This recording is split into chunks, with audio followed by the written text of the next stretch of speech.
नमस्कार दोस्तों, मैं हूं कंचन कुमारी और आपका स्वागत है ज्ञानवर्धक यूट्यूब चैनल में। आज हम आपको सुनाएंगे तुलसी के एक रोचक कहानी। तुलसी पौधा पूर्व जन्म में एक लड़की थी जिसका नाम वृंदा था।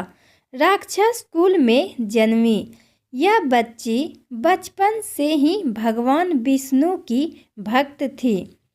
जब वह बड़ी हुई तो उनका विवाह राक्षस कुल में ही दानवराज जलंधर से संपन्न हुआ। राक्षस जलंधर समुद्र से उत्पन्न हुआ था। वृंदा बड़ी ही पतिव्रता स्त्री थी, सदा अपने पति की सेवा किया करती थी। एक बार देवताओं और दानवों में युद्ध हुआ। जब जलंधर युद्ध पर जाने लगे तो वृंदा ने कहा, स्वामी आप युद्ध पर जा रहे हैं, आप जब तक युद्ध में रहेंगे मैं पूजा में बैठकर आपकी जीत के लिए अनुष्ठान करूंगी। जब तक आप नहीं लौट आते मैं अपना संकल्प नहीं छोड़ूंगी। जलंधर तो युद्ध में चला गया और वृंदा व्रत का संकल्प लेकर पूजा में बैठ गई। उसके व्रत के प्रभाव से देवता भी जलंधर को न हरा सके।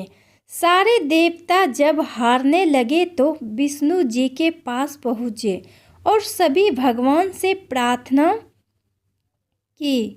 भगवान बोले, वृंदा मेरी परम भक्त हैं, मैं उससे छल नहीं कर सकता। इस पर देवता बोले कि भगवान दूसरा कोई उपाय हो तो बताइए, लेकिन हमारी मदद जरूर करें। इस पर भगवान विष्णु ने जलंधर का रूप धरा और वृंदा के महल में पहुंच गए। वृंदा ने जैसे ही अपने पति को देखा तो तुरंत पूजा में से उठ गई और उनके चरणों को छू लिया। इधर वृंदा का संकल्प टूटा, उधर युद्ध में देवताओं ने जलंधर को मार दिया और उसका सिर काट कर अलग कर दिया।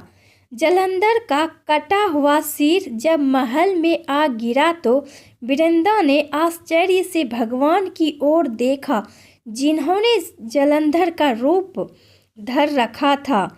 इस पर भगवान विष्णु अपने रूप में आ गए पर कुछ बोल न सके। वृंदा ने कुपित होकर भगवान को श्राप दे दिया कि वे पत्थर के हो जाएं। इसके चलते भगवान तुरंत पत्थर के हो गए। सभी देवताओं में हाहाकार मच गया। देवताओं की प्रार्थना के बाद वृंदा ने अपना श्राप वापस ले लिया। इसके बाद वे अपने पति का सिर लेकर सती हो गई। उनकी राख से एक पौधा निकला। तब भगवान विष्णु जी ने उस पौधे का नाम तुलसी रखा और कहा कि मैं इस पत्थर रूप में भी रहूँगा, जिसे शालिग्राम के नाम से तुलसी जी के साथ ही पूजा जाएगा। इतना ही नहीं, उन्होंने कहा कि किसी भी शुभ कार्य में बिना तुलसी जी के भोग के पहले कुछ भी स्वीकार नहीं करूँगा। तभी से ही तुलसी जी की पूजा होने लगी। कार्तिक मास में तुलसी जी का विवाह शालिग्राम जी के साथ किया जाता है। साथ ही देव उठौनी एकादशी के दिन इसे तुलसी विवाह के रूप में मनाया जाता है।